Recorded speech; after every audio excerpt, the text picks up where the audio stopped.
तो बेटा आज हम स्टार्ट करेंगे हमारी क्लास 11th का चैप्टर नंबर 1। तो 12th क्लास का लेक्चर आ गया था। 11th वाले बच्चे कह रहे थे सर हमारी क्लास का भी तो लेक्चर प्रोवाइड करो। तो 11th क्लास का बेटा लेक्चर 1 आपका आ गया है। चैप्टर नंबर 1 हम कवर करेंगे। चैप्टर 1 जो है बेटा वो आपका है some basic concepts of chemistry. कि केमिस्ट्री के कुछ बेसिक कॉन्सेप्ट्स के बारे में पढ़ेंगे कि केमिस्ट्री होती क्या है, किस तरीके से केमिस्ट्री के जो प्रिंसिपल्स हैं वो वर्क करते हैं। लेक्चर 1 के अंदर हमारा जो टॉपिक रहेगा बेटा वो रहेगा role of chemistry in different spheres of life. कि हमारी लाइफ के डिफरेंट स्फीयर्स के अंदर किस तरीके से केमिस्ट्री अलग अलग रोल निभाती है।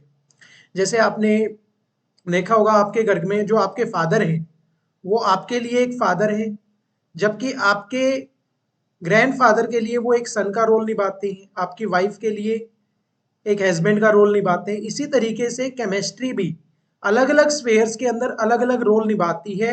एंड किस तरीके से केमिस्ट्री हमारे लिए एडवांटेज प्रोवाइड करती है या फिर किस तरीके से हमें नॉलेज ऑफ केमिस्ट्री की इम्पोर्टेंस है, इन चीज़ों के बारे में बेटा हम इस लेक्चर के अंदर कवर करेंगे।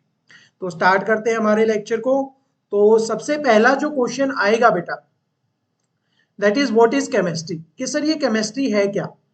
आपने 9th एंड 10th के अंदर भी पढ़ी होगी बेटा। 9th एंड 10th आप कवर करके आए हो। तो 9th एंड 10th के अंदर आपको पता चल गया था कि सर हमारी जो साइंस है वो फिजिक्स केमिस्ट्री एंड बायो के अंदर डिवाइड हो गई है।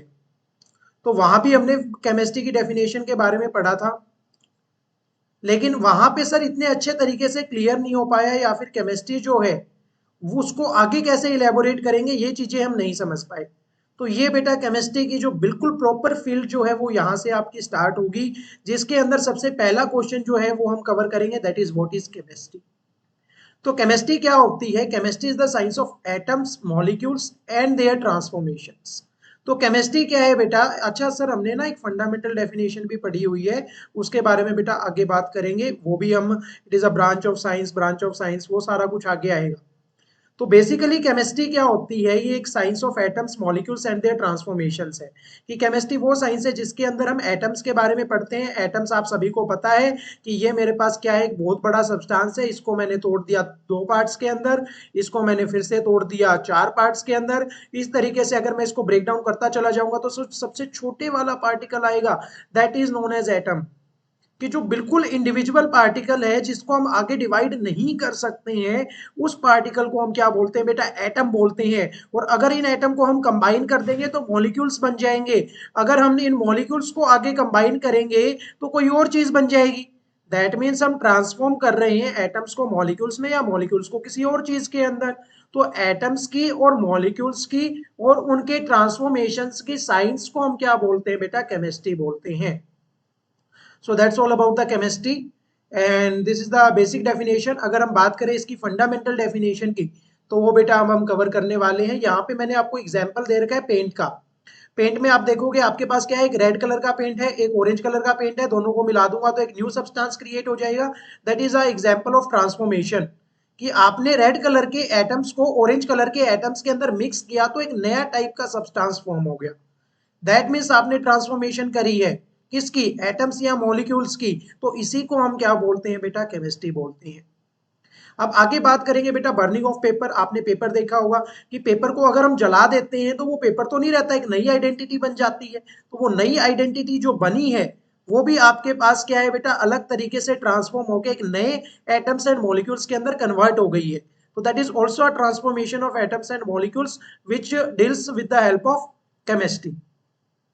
तो ये थी बेटा इसकी बेसिक डेफिनेशन। अगर बात करें हम फंडामेंटल डेफिनेशन की तो फंडामेंटल डेफिनेशन क्या होती है बेटा केमिस्ट्री की, it can also be defined as that branch of science that deals with the study of composition, properties and interaction of matter. Okay, तो यहाँ पे हमारे पास सर 3 वर्ड्स आ गए हैं। एक तो सर हमारे पास कंपोजिशन आ गया है, तो चलो सर कंपोजिशन को लिख लेते हैं।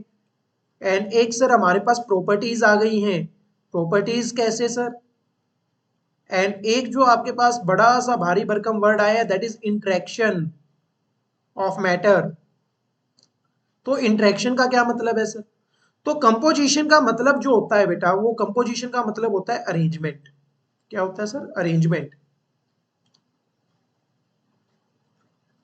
कि किस तरीके से कोई पार्टिकल्स जो हैं वो दूसरे पार्टिकल्स के साथ अरेंजमेंट करते हैं।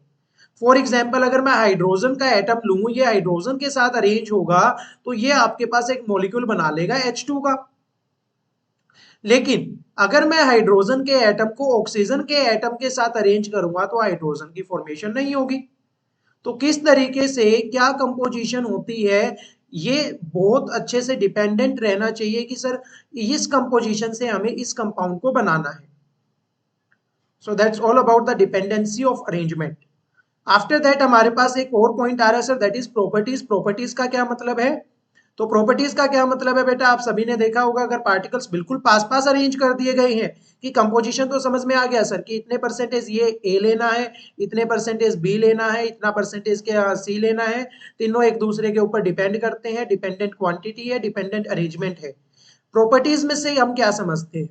तो प्रॉपर्टीज से हम क्या समझते हैं बेटा कि अगर पार्टिकल्स बिल्कुल पास पास है तो वो किस में कन्वर्ट हो जाते हैं सर? सॉलिड के अंदर कन्वर्ट हो जाते हैं। अगर थोड़ा सा दूर दूर आ जाते हैं तो लिक्विड में कन्वर्ट हो जाते हैं, और बिल्कुल दूर दूर आ जाते हैं तो वो किस में कन्वर्ट हो जाते हैं बेटा? गैस के अंदर कन्वर्ट हो जाते हैं।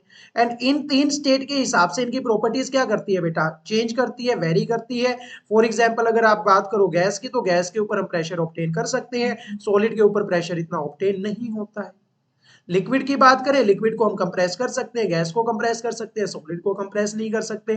तो आप सभी ने 9th क्लास के अंदर कुछ प्रॉपर्टीज को डिस्कस कर रखा है, जैसे कि रिजिडिटी हो गई बेटा, या फिर कंप्रेसिबिलिटी हो गई, या फिर और भी ऐसी प्रॉपर्टीज हैं। तो वो जितनी भी प्रॉपर्टीज हैं उन सभी की स्टडी, कंपोजिशन की स्टडी, एंड ये जो पार्टिकल्स हैं या फिर जो कंपाउंड बन गया है वो दूसरे सब्सटेंस के साथ किस तरीके से इंटरेक्शन कर रहा है।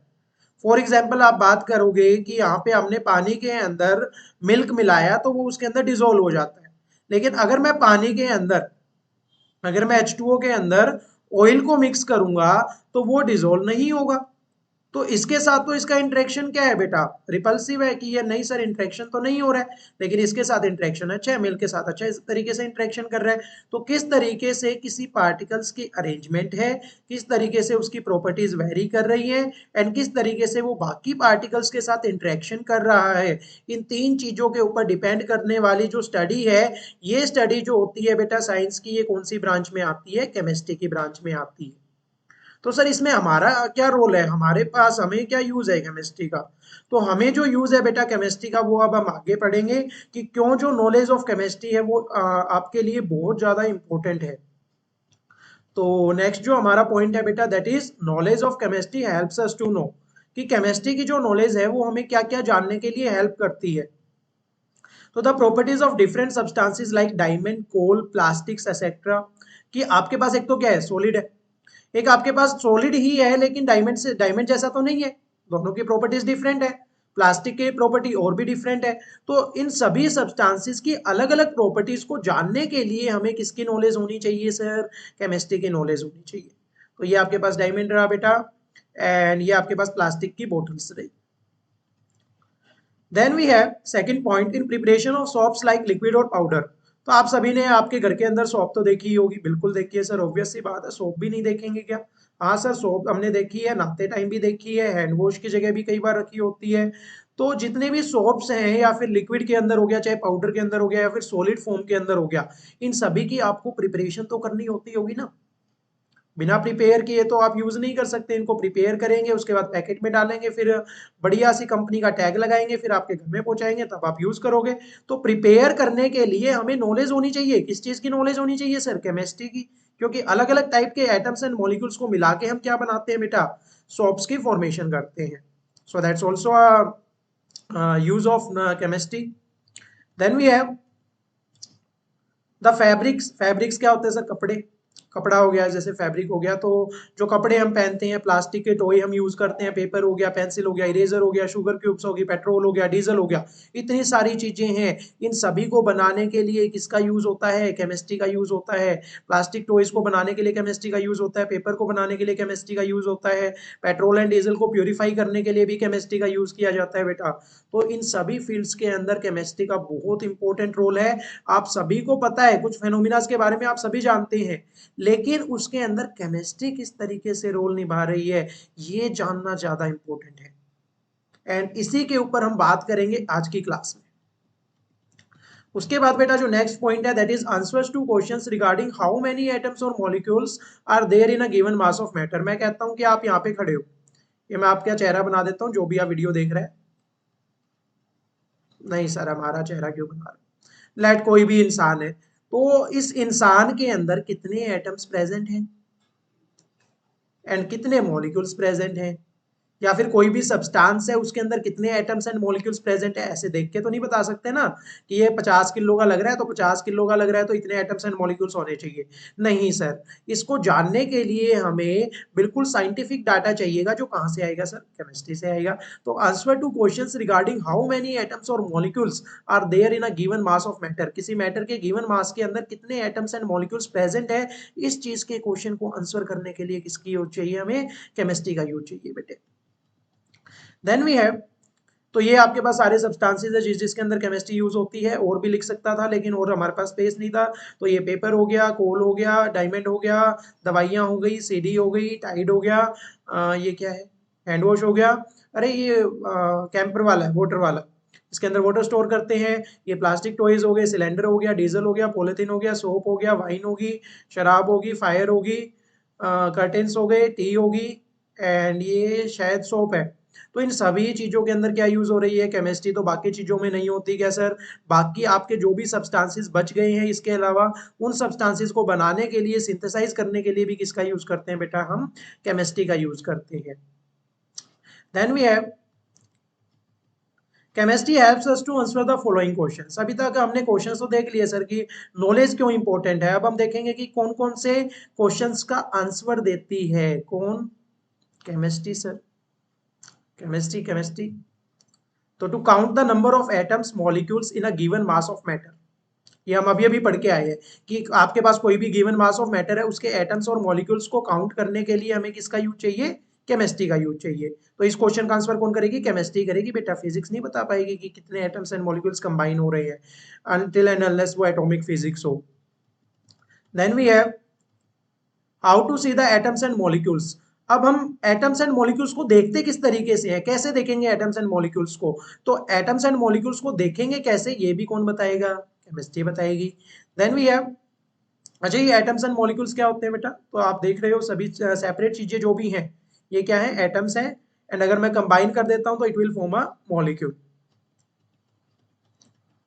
Then we have advantage of studying chemistry, कि सर ये केमिस्ट्री पढ़ लेंगे, अच्छी बात है, नॉलेज भी ले लेंगे, लेकिन इससे कोई लॉस होगा या फिर कोई एडवांटेज मिलेगी, तो लॉस तो पता नहीं बेटा, लॉस तो नहीं मिलेगा, केमिस्ट्री पढ़ने से कुछ ना कुछ तो मिलेगा ही। तो जो जो एडवांटेज हमें मिलने वाली है केमिस्ट्री को पढ़ने से, उन एडवांटेज के बारे में हम डिस्कस करना स्टार्ट करते हैं। सबसे पहली एडवांटेज क्या है, तो with a better understanding of chemical principles, it has now become possible to design and synthesize new materials having specific magnetic, electrical and optical properties। कि मान लो आपके पास 2 ग्राम सब्सटेंस है, इसको आपने 2 ग्राम सब्सटेंस के साथ मिला दिया, तो वो कितने ग्राम सब्सटेंस बनाएगा, 4 ग्राम सब्सटेंस ही बनाएगा ना, ऐसा तो नहीं है कि 5 या 3 बनाएगा। अगर ऐसा होता तो मैं 2 ग्राम सोने को 2 ग्राम सोने के साथ मिला के 6 ग्राम सोना मिला देता, अमीर ही अमीर हो जाता। तो ऐसा नहीं है, जितने आपके पास सब्सटेंस है, जितना आपके पास रिएक्टेंट है, उतना ही क्या बनेगा, प्रोडक्ट बनेगा। तो ये आप law of conservation of mass पढ़ के आए हैं आपकी प्रीवियस क्लासेस के अंदर, तो वो प्रिंसिपल कहाँ से आया, इस तरीके से हमें पता चला, ये सारा कौन बताएगा आपको, केमिस्ट्री बताएगी। एंड इन केमिकल प्रिंसिपल्स के बिहाफ पे ही हमारे लिए पॉसिबल हो पाएगा नए मटेरियल्स को डिजाइन करना या फिर उनको सिंथेसाइज करना, जिनकी magnetic, electrical and optical properties क्या रहेंगी बेटा, सेम रहेंगी, सेम रहेंगी, या फिर उनकी जो magnetic, electrical and optical properties है उनके बिहाफ पे हम उनको डिवाइड कर पाएंगे या डिजाइन कर पाएंगे या सिंथेसाइज कर पाएंगे। Then we have safer alternatives to environmental hazardous refrigerants like chlorofluorocarbon। तो हमारे पास आप सभी को पता है ये क्लोरोफ्लोरोकार्बन क्या होती है।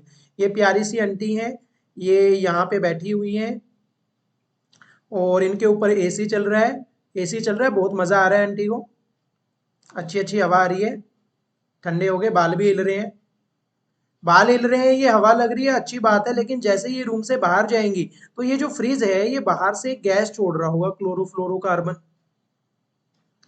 क्लोरोफ्लोरोकार्बन गैस बाहर ये छोड़ रहा है, तो जैसे ही ये आंटी जी बाहर जाएंगी, बाहर जाते ही क्लोरोफ्लोरोकार्बन गैस जो है ये क्या करेगी, ओजोन लेयर को डिप्लीट करना स्टार्ट कर देगी।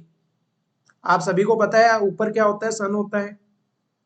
सन के अंदर से हार्मफुल रेडिएशंस निकलती हैं। कौन सी रेडिएशंस निकलती हैं सर? सन के अंदर से यूवी रेडिएशंस निकलती हैं। अगर ये यूवी रेडिएशंस हमारे ऊपर गिर जाती हैं तो हमें क्या हो सकता है, कैंसर हो सकता है। तो इन यूवी रेडिएशन से बचने के लिए हमारी अर्थ के बाहर क्या है, एक ओजोन लेयर बनी हुई होती है। एंड ये क्लोरोफ्लोरोकार्बन गैस क्या करती है, इस ओजोन लेयर को धीरे धीरे डिप्लीशन कर रही है, ओजोन लेयर का डिप्लेशन कर रही है।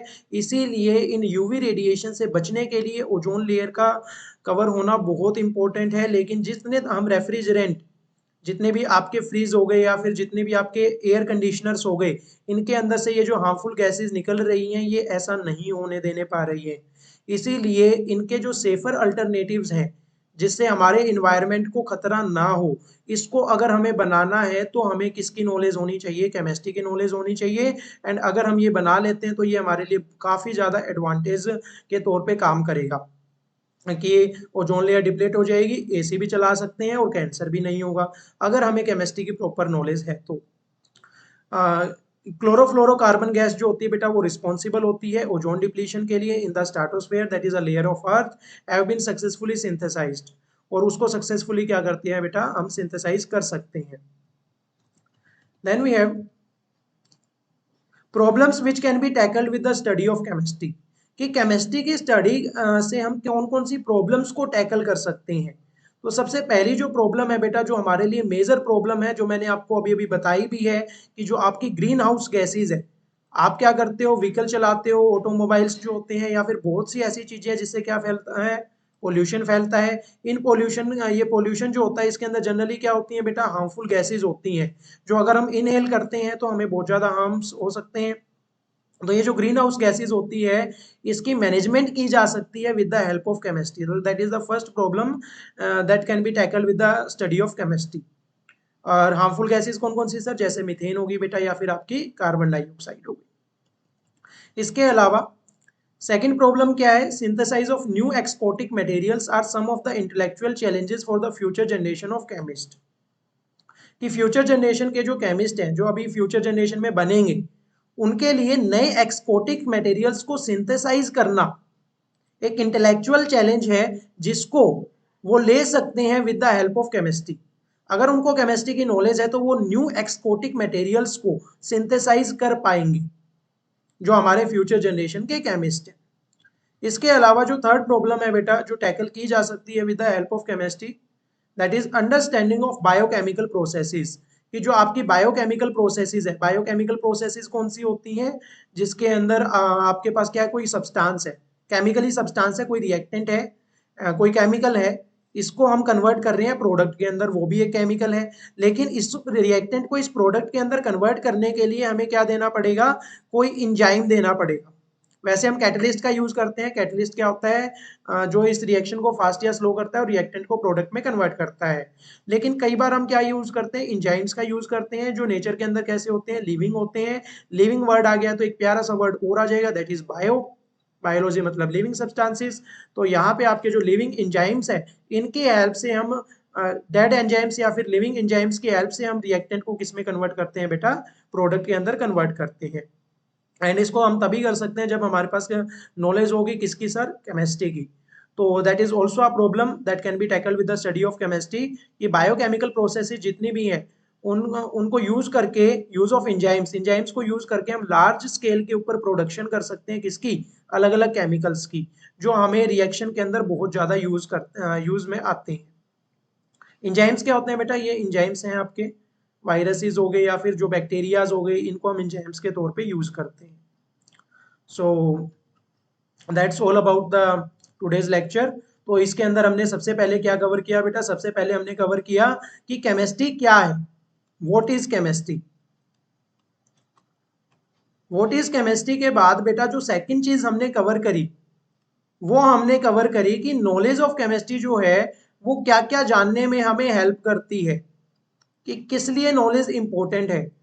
थर्ड जो चीज हमने बात करी बेटा, वो हमने बात करी एडवांटेजेस की, कि क्या क्या हमें एडवांटेज मिलेगी अगर हम केमिस्ट्री की नॉलेज को रखते हैं तो। एंड फोर्थ जो चीज हमने बात करी बेटा, वो किस चीज की बात करी हमने? फोर्थ हमने बात करी सर किन किन प्रॉब्लम्स को हम टैकल कर सकते हैं। And maybe I skip the topic, कि यहाँ पे एक टॉपिक और है कि कौन कौन से क्वेश्चंस का आंसर करते हैं हम केमिस्ट्री की हेल्प से। सो ये भी हमने इसके अंदर देख लिया है। तो ये जो था बेटा, ये आपका आज का लेक्चर था। इसके अंदर हमने व्हाट इज केमिस्ट्री के बारे में बिल्कुल अच्छे से पढ़ लिया है। केमिस्ट्री के बारे में बेसिक पता चल गया है सर कि केमिस्ट्री क्यों पढ़ने वाले हैं और क्या क्या हमें बेनिफिट्स होंगे केमिस्ट्री पढ़ने से, किस लिए हमें इस केमिस्ट्री की नॉलेज इतनी ज़्यादा इंपॉर्टेंट है हमारी लाइफ के अंदर, कि हमारी लाइफ के अंदर इतना सब कुछ हो रहा है, उन सभी के अंदर केमिस्ट्री का किस तरीके से यूज हो रहा है। ये सारा हमने आज के लेक्चर में देखा। And tomorrow we will start the principles, जो हमें बहुत यूज होने वाले हैं अलग अलग प्रोसेसेस को पढ़ने के लिए। तो लेक्चर आपका खत्म हो गया है, लेकिन जो कहानी है वो अभी बाकी है। तो उस कहानी को हम कवर करेंगे हमारे आगे वाले लेक्चर्स में। इतने आपके लिए एक छोटा सा काम है, 1 मिनट का काम है कि ये वीडियो को फटाफट से लाइक कर दीजिए अगर आपको पसंद आई है तो, और एक कमेंट छोड़ दीजिए, वैल्यूएबल कमेंट है। कमेंट आपको सिर्फ वीडियो के लिए नहीं करना है। अगर आपको कोई भी कॉन्सेप्ट समझ नहीं आ रहा है, फॉर एग्जांपल किसी बच्चे ने मुझसे अभी कुछ दिन पहले रिएक्टिविटी सीरीज के बारे में पूछा था, एंड काफी हाई क्लास के अंदर था वो बच्चा, लेकिन मैंने जैसे ही उस टॉपिक को क्लियर करवाया, उसने आगे वाले 3 टॉपिक्स को क्लियर कर लिया अपने आप। तो ऐसा नहीं है कि कोई टॉपिक आपको नहीं आता है तो उस टॉपिक पे आप फंसे हुए हो और आप किसी से पूछ भी नहीं रहे हो, और आप बस अपने टॉपिक्स में फंसते जा रहे हो और उसकी वजह से आपको इंटरेस्ट नहीं आ रहा है सब्जेक्ट के अंदर। तो जितने भी ऐसे टॉपिक्स हैं जो आपको पीछे की तरफ खींच रहे हैं, उन सभी टॉपिक्स को आप कमेंट के अंदर लिख सकते हो, ताकि हम अलग से एक सीरीज बना के, एक प्लेलिस्ट बना के उन सभी टॉपिक्स को रिवाइज करवा सकें, एंड आपको वापस से इस सब्जेक्ट के अंदर इंटरेस्ट आना स्टार्ट हो जाए। एंड अगर आपकी ये प्रॉब्लम सॉल्व हो जाती है, या फिर आपको कोई इन लेक्चर्स के अंदर मजा आ रहा है, तो फटाफट से इस वीडियो को शेयर कर दीजिए, एंड चैनल को सब्सक्राइब कर लीजिए, ताकि जो वीडियो की नोटिफिकेशन है वो आपको सबसे जल्दी मिले। So that's all for today's lecture. And बाकी जो कहानी है बेटा वो हम कवर करेंगे हमारे नेक्स्ट लेक्चर के अंदर। Thank you.